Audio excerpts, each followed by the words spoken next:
The massive space station called Haven's Ring spun slowly against the backdrop of glittering stars. Its gleaming white surface caught the light of the nearby sun, making it shine like a perfect pearl in space. Inside, the members of the Galactic Council were about to face something they never expected to see again: a Deathworlder. Ambassador Reed stood in the airlock chamber, waiting for the decontamination process to finish. He kept his face neutral, hiding his amusement as he watched the readings on the environmental controls. The air they were pumping in was so clean and perfect that it almost felt sterile. These aliens clearly had no idea what humans could actually survive. The door slid open with a soft hiss. Reed walked out, his footsteps echoing in the silence that had fallen over the welcoming chamber. The aliens gathered there stared at him with their various sensory organs, some with eyes, others with light-sensitive patches, and a few with what looked like crystalline structures on their bodies. "Welcome to Haven's Ring, Ambassador," said a tall, willowy being with silver skin that rippled like water. "I am High Counselor Ward. We were not quite sure what to expect." Reed smiled, careful not to show his teeth.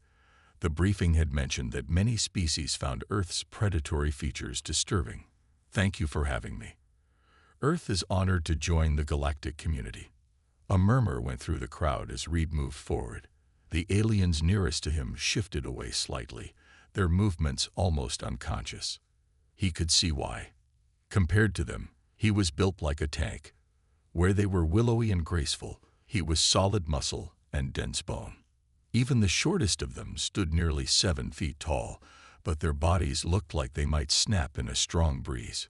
"Fascinating," whispered a crystalline being, its faceted surface catching the light.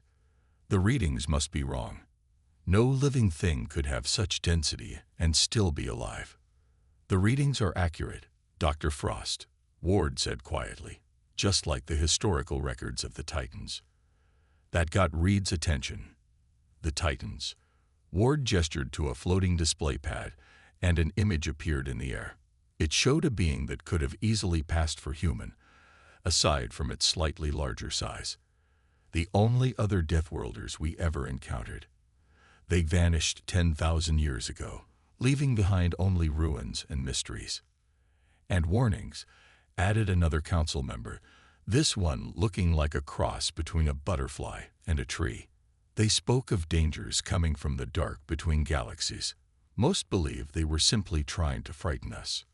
Reed absorbed this information carefully. Humanity had wondered if they were alone in being tough enough to survive on a world that seemed designed to kill them. Now they had their answer. They weren't the first. "Perhaps we could continue this discussion somewhere more comfortable," Reed suggested, noticing how the thin atmosphere was making some of the council members look strained. For him, it was like breathing at high altitude. Noticeable, but not difficult. They moved to the council chamber, a grand room with a view of space through crystal windows. The aliens used gravity manipulation to float gently to their seats. Reed simply walked, each footstep making tiny vibrations that had some of the more sensitive species wincing. "We must ask," Ward said once they were settled, "how does your species survive on such a hostile world? The gravity alone on Earth would crush most of us." Reed thought about his home, about the thunderstorms and earthquakes, the deserts and frozen wastes, the countless plants and animals that could kill with a touch or a bite. To these beings, Earth must seem like hell itself. But to him, it was just home. "We adapt," he said simply. "It's what humans do best." The council members exchanged looks. Reed recognized their expression from the first contact briefings. It was fear mixed with fascination. They had no way of knowing that humans were already adapting to their presence too, learning to move more gently, speak more softly, be less threatening. They would learn, in time, that humanity's strength wasn't just in their ability to survive the unsurvivable. It was in their ability to change, to grow, to become what they needed to be. For now, though, Reed was content to let them wonder about the Deathworlders who had returned to the galaxy. They would all find out soon enough what that truly meant. The medical bay of Haven's Ring looked more like an art gallery than a hospital. Soft lights danced across pearl-white walls, and the medical equipment seemed to float in the air like delicate sculptures. Chief Medical Officer Marcus stood perfectly still as Dr. Frost waved a scanning device over his body for the 5th time. "Impossible," Dr. Frost muttered, its crystalline body chiming softly with each movement. "Your bones should shatter under their own weight. The density readings are off the scale." Marcus smiled patiently. After 3 hours of tests, he was getting used to the alien's constant amazement. On Earth, these bones would be considered average. Some humans have even denser skeletal structures. The other medical staff in the room shifted uneasily. They had already watched in horror as Marcus had accidentally broken 3 of their examination tables just by sitting on them. The 4th table, hastily reinforced, creaked under his weight. And this, Dr. Frost projected an image of Marcus's cellular structure into the air. "Your cells are constantly regenerating, fighting against radiation damage we consider lethal. You're recording toxin resistance levels that shouldn't be possible in organic life." A soft-bodied alien in the corner spoke up, its translucent form rippling with curiosity. "Perhaps we should test the limits of this regeneration." The being immediately backed away when both Marcus and Dr. Frost turned to look at it. "For scientific purposes only, of course. I think we've done enough testing for now," Marcus said firmly, standing up. The reinforced table gave one final protest before cracking down the middle. "Sorry about that." Again. Dr. Frost's crystalline surface flickered with what Marcus had learned was their equivalent of a nervous laugh. "No need for apologies. We're learning that we need to adjust our facilities for human visitors." Marcus walked to the window, looking out at the stars. The medical bay was positioned on the outer ring of the station, offering a spectacular view of space. A maintenance robot drifted past outside, its delicate arms working on the station's hull. To Marcus, it looked fragile enough to break in a strong wind. "I have a question of my own," Marcus said, turning back to the medical team. "The environmental warnings in my quarters, are they accurate?" Dr. Frost's surface rippled with concern. "Of course. The radiation levels in the lower decks are extremely dangerous. The warning systems are calibrated to the most precise safety standards in the galaxy." Marcus pulled out his personal radiation detector, a standard piece of equipment for human space travelers. "According to my readings, the radiation levels down there are about the same as a sunny day on Earth." The medical bay fell silent. Dr. Frost's crystalline form actually lost some of its luster. You experience that level of radiation daily. Earth's magnetic field protects us from the worst of it. But yes, we've evolved to handle it. Just like we've evolved to handle most of what you consider environmental hazards." One of the younger medical staff, a beam that looked like a collection of floating lights, moved closer to Marcus. "Is it true what they say? That on your world, the very air can turn to falling water? That the ground itself breaks and moves?" Marcus thought about how to explain rain and earthquakes in a way that wouldn't terrify them further. "We call those rain and tectonic activity. They're normal parts of Earth's systems. They help make our world livable." "Livable," Dr. Frost repeated, its tone suggesting the word meant something very different to them. "And the stories about your young, that they intentionally engage in activities that risk physical damage." Marcus couldn't help but laugh. "You mean sports, games?" "Yes, that's true. It helps build strength and coordination. I broke my arm twice playing something called football when I was young." The medical staff moved back as one, their various expressions showing shock and disbelief. The soft-bodied alien actually changed color, turning a pale shade of what Marcus assumed was fear. "But why?" Dr. Frost asked, genuine confusion in its chiming voice. "Why risk harm for entertainment?" Marcus looked at these beings, these people who had evolved in worlds of perfect safety and gentle conditions. How could he explain the human drive to push limits, to test boundaries, to grow stronger through challenge? "Because that's how we learn," he said finally. "That's how we grow." And sometimes, that's how we discover what we're truly capable of. The words hung in the air, heavy with meaning. In the silence that followed, Marcus could almost hear the thoughts running through their minds. They had invited humanity into their galactic community expecting diplomats and traders. Instead, they had found warriors forged in the fires of a world that never stopped trying to kill them. And they hadn't seen anything yet. The emergency alarms on Haven's Ring used soft, musical tones instead of harsh sirens. To human ears, they sounded more like a gentle concert than a warning of danger. But right now, those delicate chimes were driving the council chamber into a state of panic. The defense system cannot be shut down remotely, Ward announced, his silver skin rippling with distress. The Titan Outpost's automated weapons will target any world within range that shows signs of technological development. We estimate 6 peaceful systems are at risk. Ambassador Reed stood quietly at the back of the chamber, watching the council members float and drift in their agitated state. Their movements reminded him of leaves caught in a wind. Next to him, Marcus kept his face carefully neutral, though his hands were clenched into fists. The outpost is on a planet with crushing gravity, one council member said, their light-based form flickering rapidly. The radiation levels alone would kill most species within minutes. Most species, Reed said quietly. The room fell silent as every alien turned to look at him. But not humans. Dr. Frost's crystalline form dimmed slightly. You cannot be suggesting. The technology there is beyond anything your species has encountered. The Titans were masters of energy manipulation and quantum mechanics. Maybe, Marcus added, stepping forward. But they were also Deathworlders, like us. They built their outposts to last in conditions they could survive in. Conditions that we can survive in too.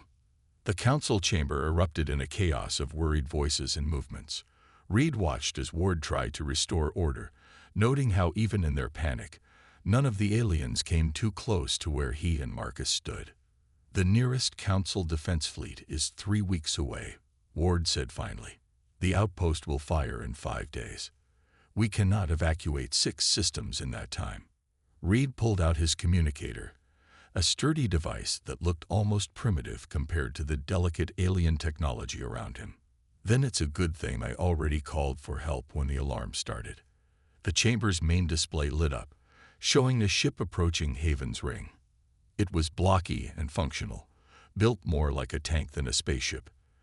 The sight of it made several council members drift backward in alarm. The Thunderchild, Reed explained, a human emergency response vessel. Captain Stone and his crew specialize in high-risk environments. They can reach the outpost in 2 days. That ship, Dr. Frost chimed in amazement. Its hull would collapse under its own weight in normal space. The power readings, the structural stress levels, are all within human normal operating parameters, Reed finished. Captain Stone has already volunteered for the mission. The council members exchanged looks of mixed horror and hope. Ward drifted forward, his silver form catching the light. These humans would risk their lives to save worlds that are not their own. It's what we do, Marcus said simply. On Earth, we call them first responders. People who run toward danger when everyone else runs away. A new voice crackled over the chamber's communication system. It was rough and confident, a sharp contrast to the musical tones of alien speech. This is Captain Stone of the Thunderchild. We're ready to dock and take on any council observers brave enough to join us. Reed noticed how the aliens reacted to the word brave.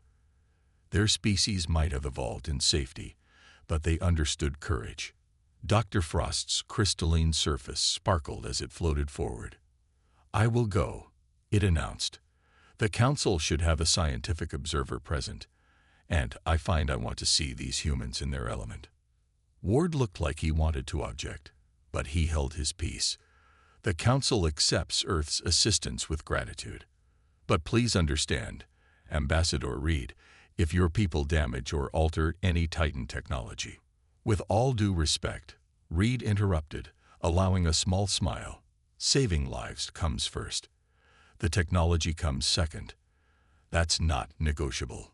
The council chamber grew quiet again, but this time it was different. Reed could see it in their alien faces. They were beginning to understand. Humanity wasn't just strong.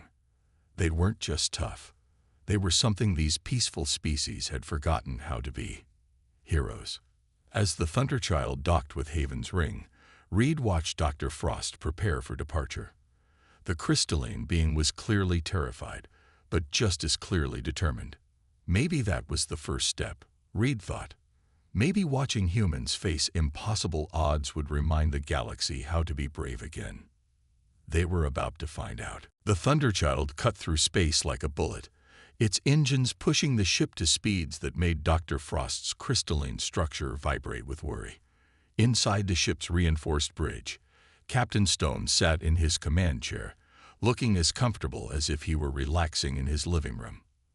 Radiation levels are rising. Engineer Blake called out from her station, her fingers dancing over controls that looked more like they belonged in a factory than a spaceship. We're entering the outer edge of the danger zone. Dr. Frost watched in horror as the warning signals on the ship's displays changed from green to yellow, then to red, and finally to a deep purple that shouldn't even have been possible. Captain, these readings, your crew should be showing signs of radiation sickness. Stone just grinned. Doc, this is nothing. You should see what we deal with during solar flares back home. He turned to his crew. Blake, how's our shielding holding up? Like a champion, sir.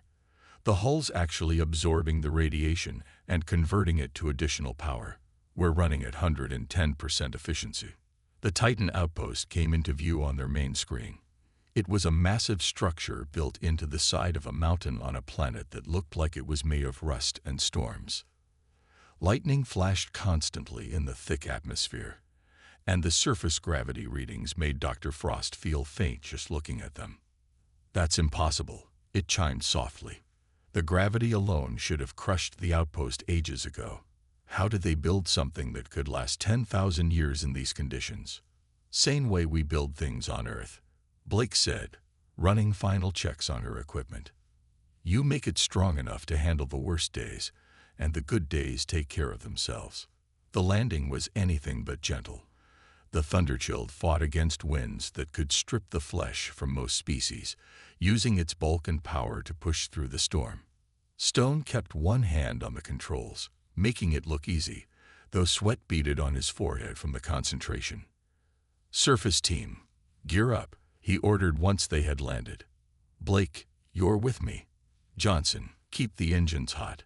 We might need to leave in a hurry. Dr. Frost watched in amazement as the humans put on what they called light environmental suits. To the crystalline being, they looked more like ancient armor, heavy and solid. The humans moved in them, as if they weighed nothing. You're not actually going out there? Dr. Frost asked, its surface flickering with concern. The atmospheric pressure alone is about what you'd find 2 miles under Earth's oceans, Blake finished, checking her tools. We've got deep-sea welders who work in worse conditions than this every day. Stone clapped a heavy gloved hand on Dr. Frost's crystalline shoulder. Careful not to use too much force. Stay with the ship, Doc. Monitor us from here. If something goes wrong, at least the Council will know what happened. The airlock cycled, and Dr. Frost watched through the ship's cameras as Stone and Blake stepped out onto the planet's surface. The winds howled around them, carrying particles that should have stripped their suits bare. The humans leaned into the wind, using their natural weight and strength to stay upright, where lighter species would have been thrown into the sky. External gravity is reading at 3.2 Earth standard. Blake reported through the comm system, her voice steady, despite carrying nearly 4 times her normal weight. Air pressure is high but manageable. Getting some interesting energy readings from the structure. Copy that, Stone replied. They began walking toward the outpost's entrance, each step deliberate and powerful. Doc, you seeing this? The Titans built this place to last. Dr. Frost was indeed seeing it, and understanding was beginning to dawn in its crystalline mind. The Titans hadn't built this outpost to keep others out. They had built it to ensure that only those strong enough could get in. Only those who evolved on worlds like theirs would have the strength and resilience to reach these controls. Movement ahead, Blake called out, getting some active scans. Wait, something's powering up. The ground beneath the humans' feet began to glow with ancient symbols. The storm above intensified, and lightning struck the outpost's peaks in a continuous stream of power. Dr. Frost's sensors went wild as energy readings spiked off every scale it had. Stone's voice came through the comm, still steady despite everything. Well, folks, looks like the welcome committee just noticed we're here. Blake, you still got that bypass kit. Ready and waiting, Captain. Just like breaking into a bunker back home. Then let's go introduce ourselves to this Titan security system. Properly this time. Dr. Frost watched as the humans pressed forward, moving against winds that could shatter its crystalline form, enduring radiation that would kill most species, all while carrying enough weight to crush any council species. And they were smiling. Actually smiling. Perhaps it thought. This was why the Titans had vanished. Not in fear, but in hope. Hope that someone like these humans would eventually find their way here, ready to face whatever challenges they had left behind. The inside of the Titan outpost hummed with ancient power. Stone and Blake moved carefully through corridors built for beings their own size, their boots leaving footprints in dust that hadn't been disturbed for 10,000 years. Their helmet lights cut through the darkness, revealing walls covered in flowing scripts and pulsing lines of energy. These aren't just decorations, Blake said, running her scanner over the walls. The whole place is like a giant computer, and it's still running after all this time. Stone touched one of the glowing lines, feeling the vibration through his glove. Dr. Frost, you getting all this? The power systems here, they're not that different from what we use in our deep Earth reactors. Fascinating, came the crystalline being's chiming voice through their comms. The energy patterns match nothing in council records.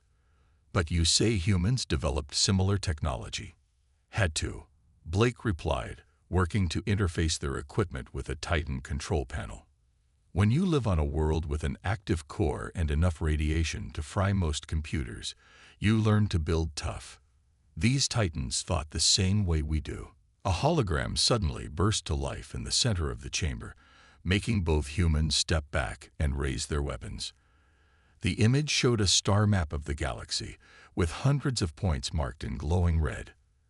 That's odd, Stone muttered, studying the map. Blake, are you seeing this? These marked locations, they're all worlds with high gravity, intense radiation, extreme weather. Deathworlds, Blake finished, her eyes widening behind her helmet visor. They're all Deathworlds. And look at the dates. These worlds were marked thousands of years apart. The Titans were watching them, studying them. A new series of symbols began scrolling across the walls. Blake's translation software worked frantically to decode them. Captain, you need to see this. It's some kind of log entry. The translated text appeared in their helmet displays. Project Seedling. Final phase. The great storm approaches. Our calculations show it will reach this galaxy in 12,000 standard years. Normal life will not survive its passing. Our solution: plant the seeds of strength. Create new guardians. We go now to prepare the way. When the storm comes, our children will be ready. Stone felt his heart pound as understanding dawned. They didn't go extinct. They didn't run away. They had a plan. Earth is one of these marked worlds, Blake said quietly, highlighting one point on the map. We're what they were waiting for. Us and maybe others like us, growing up on worlds that would make us strong enough to survive what's coming. The entire outpost suddenly blazed with light. The defense system they'd come to shut down transformed before their eyes, panels sliding away to reveal something much more complex. It's not a weapon, Blake breathed, her fingers flying over her equipment. It's a warning system. The 6 worlds it was targeting. They're all in the path of whatever's coming. It wasn't going to destroy them. It was trying to evacuate them. Dr. Frost's voice came through filled with static. "Captain, the energy readings from the outpost are changing. It's sending data. Massive amounts of data, directly to the Council archives. The Titans left us everything," Stone said, watching as more systems activated around them. Their knowledge, their technology, their warnings. They just needed someone strong enough to come and get it. Blake had moved to another console, her expression visible through her helmet visor, showing a mix of awe and concern. "There's more, Captain. According to these readings, we're not the only ones. Other Deathworlds out there. They're waking up too. The Titans scattered their seeds across the galaxy, and we're not the only ones who grew into what they needed." Stone looked at the star map again, at all the points of light marking worlds where life had evolved under the harshest conditions imaginable. Worlds that had forged species tough enough to survive what was coming. "Dr. Frost," he called over the comm. "Tell the Council they're going to want to see this. And tell them humanity accepts the responsibility that comes with it. Through the howling storm outside, through the massive structure built by their ancient predecessors, through the very ground beneath their feet, they could feel it, the weight of what they'd discovered, and the duty that came with it. Humanity wasn't alone in the galaxy after all. They were part of something bigger, something planned millennia ago by beings who had looked into the future and seen both danger and hope. The real question was, were they ready for what came next?" The Council chamber had never been so still. The normal gentle floating of its members had ceased as they all stared at the holographic display showing the Titan data. Ambassador Reed stood at the center, his solid presence a stark contrast to the ethereal aliens around him. "The readings are clear," Dr. Frost reported, its crystalline form glowing with excitement and fear.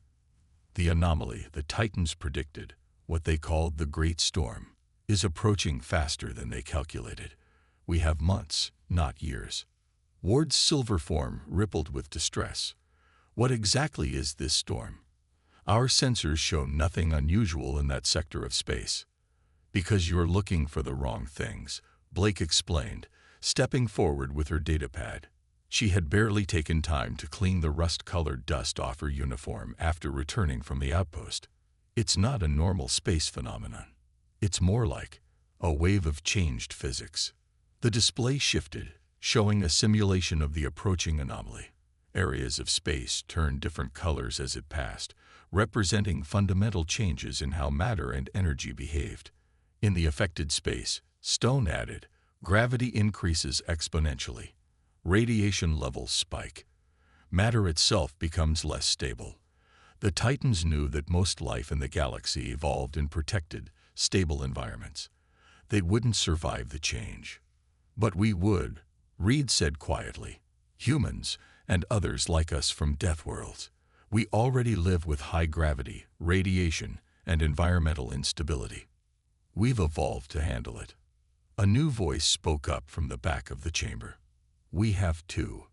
Everyone turned to see a group of beings entering. They were similar to humans in build, though their skin had different colors and textures. Some had features clearly adapted to extreme cold, others to intense heat or crushing pressure. Representatives from other Deathworld species, Reed explained to the shocked Council. The Titan outpost's activation signal reached them too. They'd been out there all along, developing on their own worlds just like we did. One of the new arrivals, a woman with silvery scales covering her skin, stepped forward. "I am Ambassador Ral from Pyrox. Our gravity is 4 times Earth standard. When we detected the signal, we knew it was time to come forward." "The Titans seeded us all," another said, his thick fur marking him as someone evolved for extreme cold. "Different worlds, different challenges, but the same purpose, to be strong enough to help when the storm came." Dr. Frost's crystalline surface flickered rapidly as it processed data on a floating screen. "The first effects of the anomaly will reach Council space in 62 days. The outer colonies will be hit first. We can't evacuate everyone in time," Ward said, his voice heavy with worry. Billions will die. No, Stone said firmly. No one dies today. He turned to the gathered Deathworlders. Our ships are built to handle extreme conditions. Together, we have the technology and the physical capability to construct shelters that can withstand the changes. The Titan outpost wasn't just a warning system. Blake added, pulling up new schematics. It's a blueprint for survival. Their technology, combined with what each of our species has developed, we can protect the Council worlds. The chamber erupted in discussion as plans began to form. The Deathworlders naturally took charge, their voices carrying over the softer tones of the Council species. To Reed's surprise, none of the Council members seemed to mind. They were seeing strength not as something to fear, but as something that could save them. It won't be easy, Reed said, addressing the chamber. We'll need every ship, every worker, every bit of knowledge all our worlds can provide. The Council species will have to trust us, work with us, let us make changes to their worlds and technology that they might find frightening. Ward looked around at his fellow Council members, then at the gathered Deathworlders, humans, Pyroxians, and others, all standing ready to face what was coming. His silver skin shimmered as he made his decision. The Council accepts your help, he announced formally. All of you. Perhaps this is what the Titans intended all along, not just for you to survive the storm, but to help us survive it too. Ambassador Raoul smiled, showing teeth evolved for a predator's world. That's what strong people do. We protect those who need protection. Outside the chamber windows, ships were already arriving. Human vessels, Pyroxian cruisers, and others, all built to withstand conditions that most species would consider impossible. They were ugly by Council standards, brutal and powerful, but right now they were the most beautiful sight in the galaxy. The storm was coming, but this time, the galaxy was ready for it. The storm hit the outer colonies first, just as predicted. From the observation deck of Haven's Ring, Reed watched the massive shield generators power up, their energy fields spreading like massive bubbles around vulnerable worlds. Human and Pyroxian ships moved through space that was now lethal to most species, their reinforced hulls gleaming in the strange light of the anomaly. The shelters on New Dawn are holding, Blake reported from her station. The engineer hadn't slept in 3 days, but her voice was steady. Gravity is at 6 times normal and rising, but our structural supports are handling it. The Council evacuees are safe inside.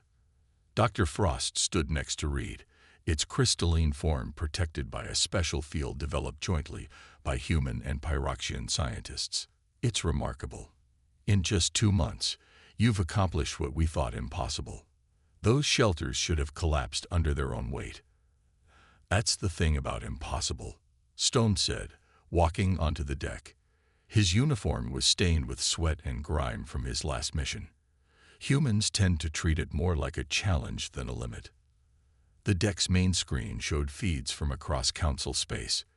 Deathworlder ships worked in perfect coordination, their crews doing what they did best, surviving the unsurvivable. The Pyroxian heavy lifters handled the worst of the gravity waves. Human teams managed the radiation-heavy zones. Other Deathworld species, each adapted to their own special kind of hell, took on the challenges they were born to face. Ambassador Raoul's team just finished reinforcing the last shelter on the mineral processing world, Ward announced, his silver form reflecting the strange lights outside. All critical populations are now protected. Reed nodded, checking the status updates flowing across his screen. The Titan predictions were accurate. The storm will pass through this sector in approximately 72 hours. Then we can begin rebuilding. A junior council member, barely more than a shimmer of light, approached Reed cautiously. But what about after? Our worlds, they'll never be the same. The changes to gravity, radiation, atmosphere, how can we survive? By letting us help you adapt, came a new voice. Everyone turned to see Ambassador Raoul enter, her scaled skin scarred from recent work in the field. Your species are more resilient than you think. With proper training and technology, you can learn to handle the new conditions. She's right, Stone added. Humans didn't start out able to handle everything Earth threw at us. We learned, we adapted, we got stronger. Now it's your turn. The main screen suddenly flickered, showing new data from the anomaly's edge. Blake's hands flew over her controls as she analyzed the readings. This is interesting. The storm, it's not just changing space. It's changing in response to our defenses, almost like it's testing us. Reed finished. He looked at Ward. The Titans didn't just prepare us for this moment. They prepared us for what comes after. The galaxy is changing, becoming more like our Deathworlds. But now you have us to help you change with it. Dr. Frost's surface rippled with sudden understanding. That's why the Titans chose multiple Deathworlds, multiple species. Each of us adapted to different extremes. Together, we have the knowledge to help others survive any challenge. Outside, the storm's edge began to pass over Haven's Ring. The station's new shields, built with combined Deathworlder technology, held firm against forces that would have torn the original structure apart. Reed watched as the council members observed their first taste of Deathworld conditions from behind layers of protection, their fear slowly turning to fascination. We should thank them, Ward said quietly. The Titans, they didn't abandon the galaxy. They gave it guardians. Stone laughed, a warm sound in the tense atmosphere. Well, someone had to be crazy enough to run toward danger instead of away from it. Might as well be us Deathworlders. It's kind of our thing. As if in response to his words, a new alert sounded. But this time, no one panicked. The council members stayed calm, looking to their Deathworlder allies with trust rather than fear. They had learned that strength wasn't something to be afraid of. It was something that brought hope. Reed stepped forward, addressing the gathered species. The storm's not over. There will be more challenges, more changes. But that's okay. Because now we know the truth. We're not alone in this galaxy. We never were. And together, there's nothing we can't survive. Outside the station, human ships flew alongside Pyroxian cruisers and vessels from a dozen other Deathworld species, their combined strength creating a shield around the worlds they had sworn to protect. The galaxy was changing, becoming harder, more dangerous. But that was fine. After all, that's what Deathworlders were made for.